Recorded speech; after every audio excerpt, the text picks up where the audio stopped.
Pak Dahlan, selamat sore, Suara Surabaya di sini. Selamat sore. Matur nuwun sekali Pak berkenan untuk meluangkan waktu. Nah, tentang Saya akhirnya dalam perjalanan dari Demak ke Semarang. Oke. Semoga tetap lancar dan perbincangan kita tidak terputus.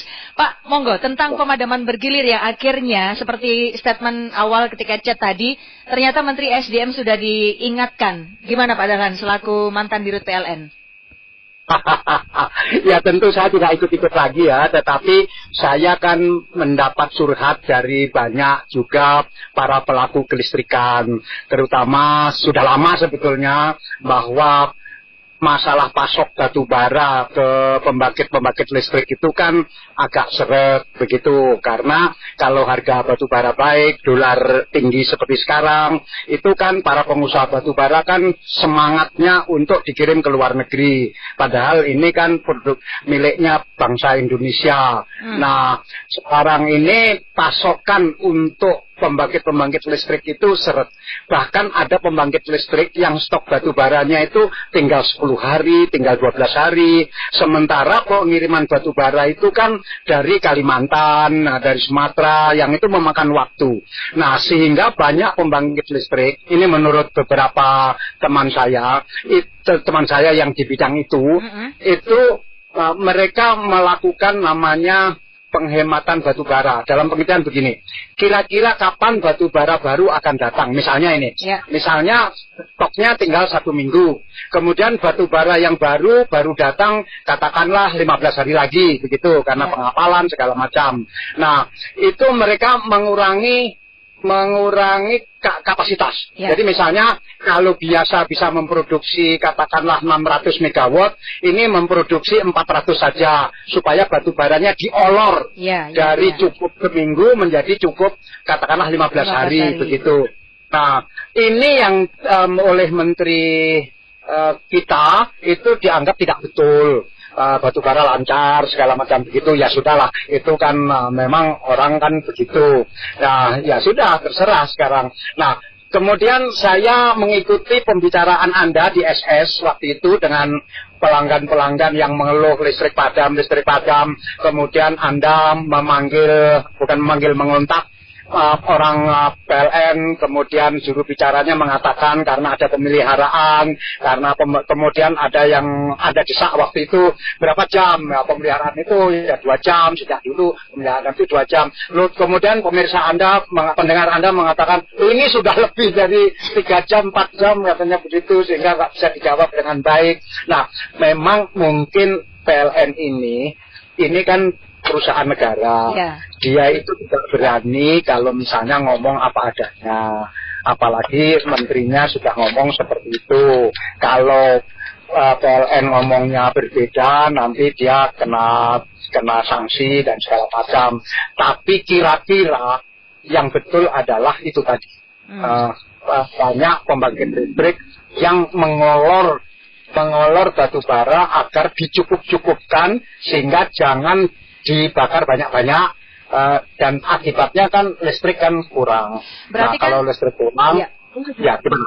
Balik lagi, berarti kan penata atau tata kelola batu baranya yang juga harus dikendalikan kan Pak? Kenapa ketika ada harga dolar naik, terus tiba-tiba mereka langsung ekspor saja ke luar negeri? Ya itulah yang berkuasa kan pemerintah kan, ya. Dan itu kan batu bara itu kan dari Tuhan yang Maha Kuasa untuk Indonesia. Beda dengan kelapa sawit.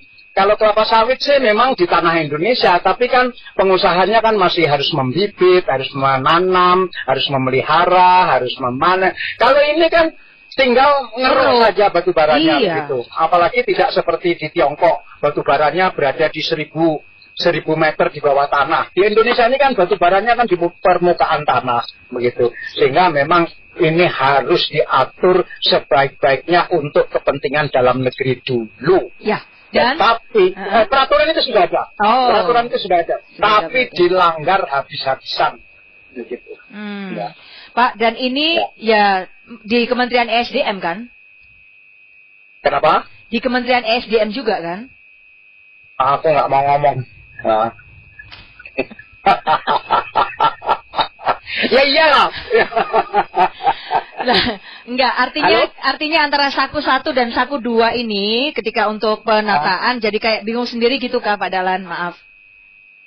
Ya, penataan sudah ada bahwa semua tambang batu bara harus mencadangkan batu baranya untuk konsumsi dalam negeri yang disebut DMO, Domestic Market Obligation. Yeah. Itu sudah ditentukan. Tambang A harus menyisihkan berapa ton untuk DMO, tambang B berapa ton untuk DMO, dan itu cukup untuk kebutuhan dalam negeri. Tapi itu dilanggar. Minimal 20% mereka ekspor semua.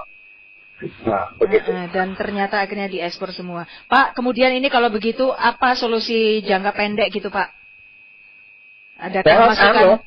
Tanda tangan, menteri tanda tangan buat keputusan, kan enak kan, tanda tangan kan nggak sampai 1 menit untuk menyelesaikan ini. Bahwa barang siapa tambang yang tidak memenuhi kewajiban DMO-nya, izin tambangnya dicabut, sudah selesai. Ya. Ada berapa Pak di Indonesia, mungkin ada data yang terbaru yang diketahui Pak Dahlan? Dan ekspor kita kan kira-kira 500 juta ton, kepentingan dalam negeri mungkin 30 juta atau lebih, mungkin 100 jutaan begitu. 134 ton dan katanya kita nggak banyak dibanding produksi, nggak banyak. Oh gitu. Sampai separuh. Artinya tetap masih bisa ekspor besar-besaran. Ya. Oke. Iya.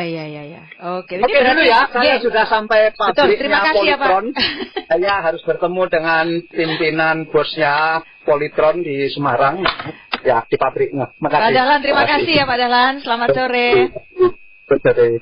Abah Dahlan Iskan, kawan mantan Direktur PLN yang memang itu tadi, ya situasinya beda. Tetapi sebetulnya dalam tulisan beliau itu sudah pernah diingatkan. Jangan ketika ada keandalan dari pasokan batu bara itu ada, terus tiba-tiba dilakukan ekspor besar-besaran. Padahal DMO-nya itu sudah diatur minimal 20% ya Wit ya. Ya. Jadi tetap harus sesuai dengan peraturannya